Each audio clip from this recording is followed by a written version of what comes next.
Your big auntie is back again with her unsolicited advice. There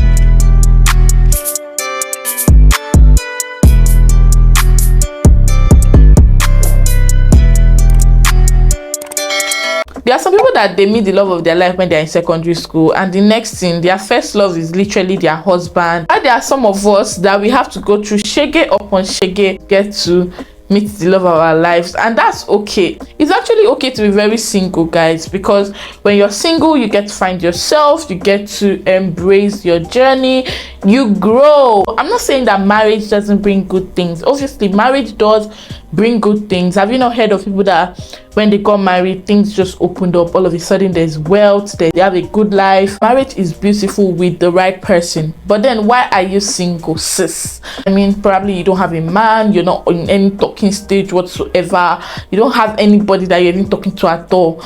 Now, these might be some of the reasons. You probably have not healed from your past traumas, not healed from your past breakup. You've not gotten over that one ex that you hate so much, to be so emotionally attached to. And in such a case, you actually need to detach emotionally from that person so that you can be able to allow someone to come into your life. You need to give yourself some love, show yourself some love, and forgive yourself for what has happened. It is not your fault, and don't try changing yourself for somebody. Since sometimes it's actually never your fault. Learn from your past relationship. What is something that maybe you think was an issue in your past relationship and you ignored it? Heal. You need to see a professional. If you need to speak to friends and family, speak to them so that they could help you. You're not emotionally available. Another person is going to break my heart. I don't want. Please, let's just be friends, or let's just do flings. And I get it. I have been in that place before where I was not emotionally available. I didn't want anyone, leave me alone, I don't want to commit, you don't want to do any sort of commitment. And I get it, babes. At some point you have to actually commit. That's fine if marriage is not your priority. I know the people I'm talking to, okay? Give room for somebody to love you, give room for someone to care for you, for someone to be there for you, give room for help. Accept help from that young man. There is no harm in trying again, sis. You missed it the first time doesn't mean you're going to miss it the second time. You're not trying to be creative, okay? You're not putting in effort in meeting your dream man. You're an I don't care sister. Like, if he doesn't like me like this, you should forget about it. I always want to be simple. You're not always well dressed. Your hair is always you're looking like your problem, basically. Like, I'm saying you should always put on makeup. I'm not saying that you should always be on heels, but they are really modest and good looking and attractive outfits that you can wear. Put together a good outfit, put together a good collection, and buy statement pieces. Leave trends. Start putting effort in your looks. Go to the right places and stop being in your house. Nobody will come and meet you in your house. Nobody will find you in your house. I've done a video about places you should expect to meet a man. Okay, wear sweet scents when you're going out. There are places you can meet a man: in your church, at a party, cinemas. There are just so many places that you could be.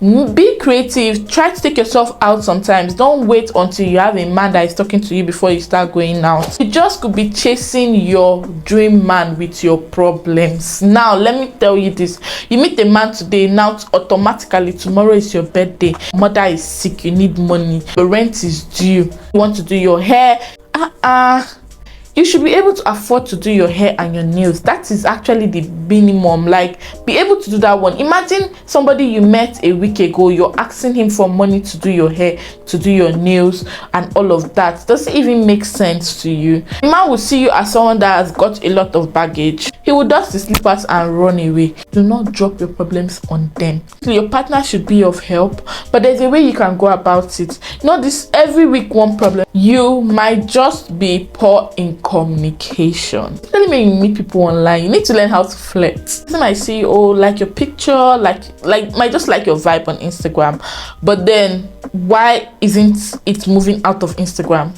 It could just be that you're poor in communication. They text you now, you reply in the next 3 hours.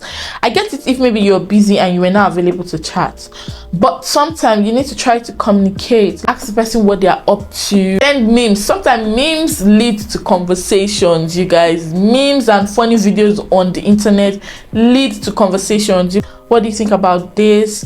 And you guys start talking, you get to know the person more, or there's a relationship scandal going on, you could share it to the person. What do you think about this? What's your thoughts on this? And you guys will have a conversation. Right there, you're getting to know that person's idea towards things, and you're getting to, and he's also getting to know your idea towards things. Do you get? Not every day, how are you, what did you eat, where did you go to, how was your day? That is it. You end there. You might just be too materialistic. Oh, material girl, I get it. I'm a material girl too. Everyone is a material girl.